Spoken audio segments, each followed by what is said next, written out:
that if God promised the end, that he must also have contemplated the means to that end. This is something that all of us need to understand. If God promises you something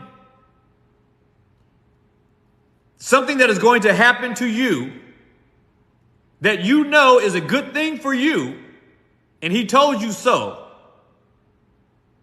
then you must also believe that not only will he accomplish the promise that he made, but in order for him to do that, he had to have contemplated and also promised all of the means to get there.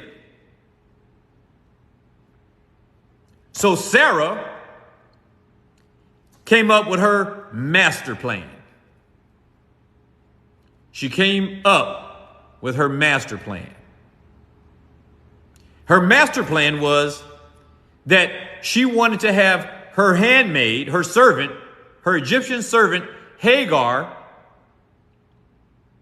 to sleep and have sex with her husband, Abraham, and for her to have a child, and then Hagar's child would be Sarah's child, her de facto child.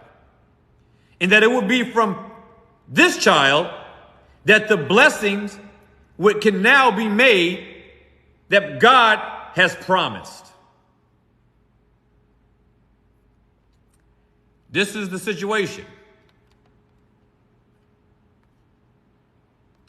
Now, that being said, she tells Abraham about her little scheme. She tells Abraham about this mischievous plan that she has. This carnal plan, this fleshly plan, a grievous plan, as to how she wants to help God accomplish his promise. And Abraham went along with it. Now, here's the thing. We don't know how long it took from the time she told Abraham till the time Abraham was trying to knock up Hagar. But I bring that up because I want to say that I believe it is safe to assume that that Sarah came to this conclusion, and she probably prayed about it first. She probably thought, this is a really good idea. Let me go to God in prayer and ask him about this. Her and Abraham were godly people. They were godly people. So it's safe to assume that she probably had some type of a prayer to God on this issue. Abraham, on the other hand, we know definitely how close his relationship was to God. So close, in fact, that God called him a friend. Abraham was a friend of God.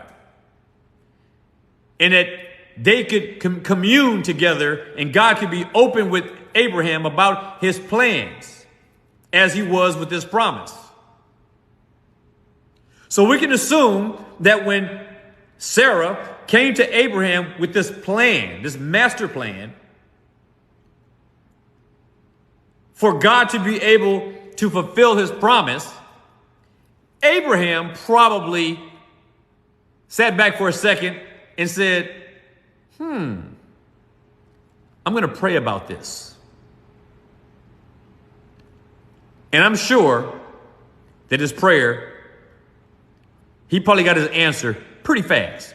I would say probably immediately, if you know what I mean. I mean, it's not every day that your wife comes to you and says, hey, I want to have a baby, but in order for us to do this, I need you to sleep with my servant woman.